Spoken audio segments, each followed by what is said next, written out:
Bonjour à tous et bienvenue sur la chaîne. On se retrouve aujourd'hui pour parler de Killer of the Flower Moon qui est réalisé par monsieur Martin Scorsese. Le film possède un budget de 200 millions de dollars que personnellement j'ai trouvé bien utilisé et affiche une durée de 3h26 que j'ai trouvé trop long. On va y revenir plus en détail dans la vidéo.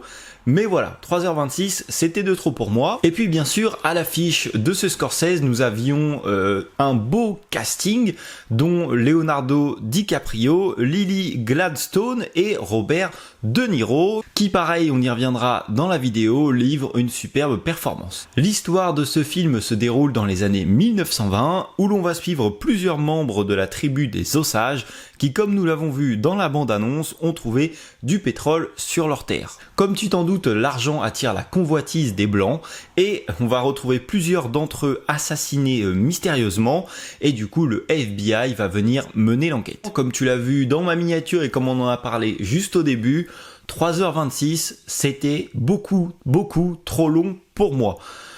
Honnêtement, je me suis ennuyé, je suis sorti du film maintes et maintes fois. Il y a pas mal de personnes dans la séance dans laquelle j'étais qui sont parties, j'ai entendu la porte claquer 4-5 fois. Et c'est la première fois que ça m'arrive avec un film dont j'ai décroché. En fait, j'avais vraiment envie de partir, alors que pourtant, comme on y reviendra tout à l'heure, l'histoire est quand même intéressante, mais j'avais envie de partir parce que j'ai trop décroché. Il y a plein de fois où je regardais, au final j'avais un peu la tête dans les étoiles et merde, je suis en train de regarder le film, donc je me reconcentrais, mais je suis trop sorti. Et comme je l'ai dit, c'est la première fois que ça me fait ça, puisque avec le film Babylone, donc j'avais fait une critique et j'avais dit que je le trouvais trop long.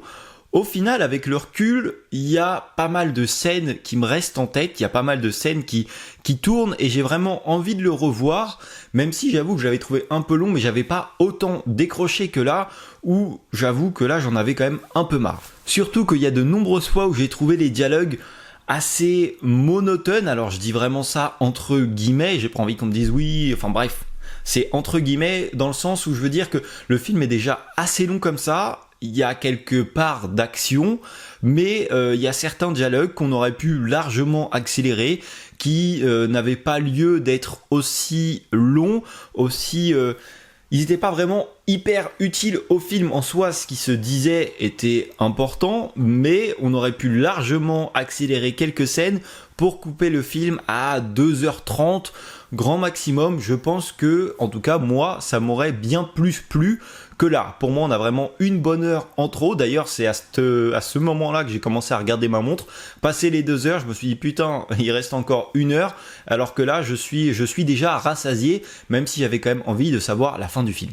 Après, comme je le disais juste avant, l'histoire traitée est vraiment très intéressante, et du coup, je suis limite un petit peu déçu d'avoir décroché, parce que j'avais vraiment envie d'aimer ce film. Quand j'ai vu la bande-annonce, je me suis dit, putain, ça a l'air vraiment bien, et j'avais envie d'adorer ce film, ce qui n'a malheureusement pas été le cas. Je l'ai pas détesté non plus, mais cette durée a pour moi tout gâché. Mais je peux très bien comprendre que si tu as beaucoup apprécié ce film, tu n'aies pas vu le temps passer. C'est ce qui m'est arrivé sur beaucoup de films comme le dernier Avatar ou encore Oppenheimer, qui pour moi était vraiment très bien, et les 3 heures passent tout seul, t'as même pas vu ta séance passer, et là c'était génial. Donc je peux comprendre que si tu as aimé le film, tu n'as pas vu le temps passer, tu n'auras pas forcément le même avis que moi, donc n'hésite pas à me dire en commentaire ce que tu en as pensé. Une chose que j'ai dit juste au début, c'est le casting incroyable qu'on a réussi à réunir.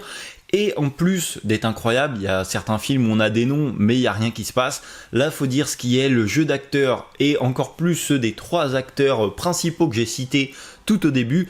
Il est vraiment génial, il n'y a rien à dire du tout là-dessus. S'il y en a un, d'eux qui décrochent un Oscar, franchement, j'en serais pas du tout étonné. C'est juste incroyable, ils ont réussi à nous faire passer toutes les émotions, la maladie, c'est des traîtres entre eux, le meurtre, tout ce que tu veux. Tu ressens vraiment tout et c'était juste incroyable là-dessus, franchement. On parlait du budget tout à l'heure de 200 millions, qui est quand même assez conséquent.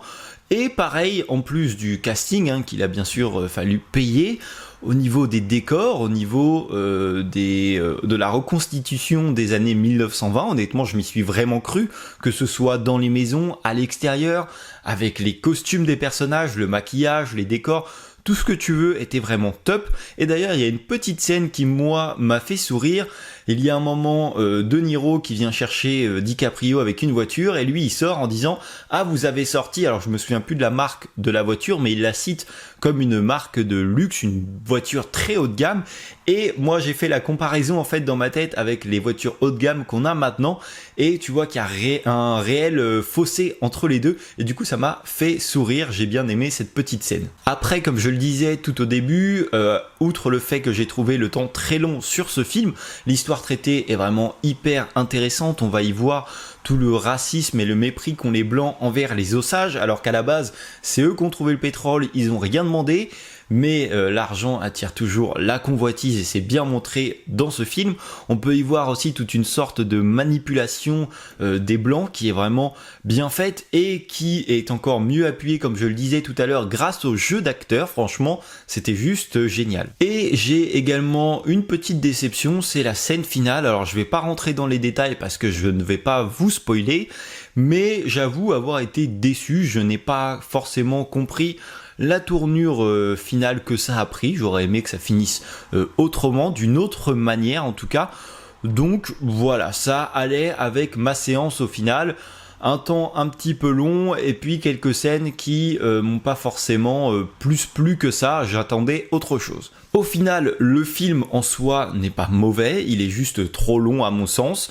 L'histoire est très intéressante, les acteurs sont franchement impeccables, les décors, les costumes, tout ce que tu veux, ça a été bien fait, c'est bien monté, il y a quelque chose de vraiment très intéressant.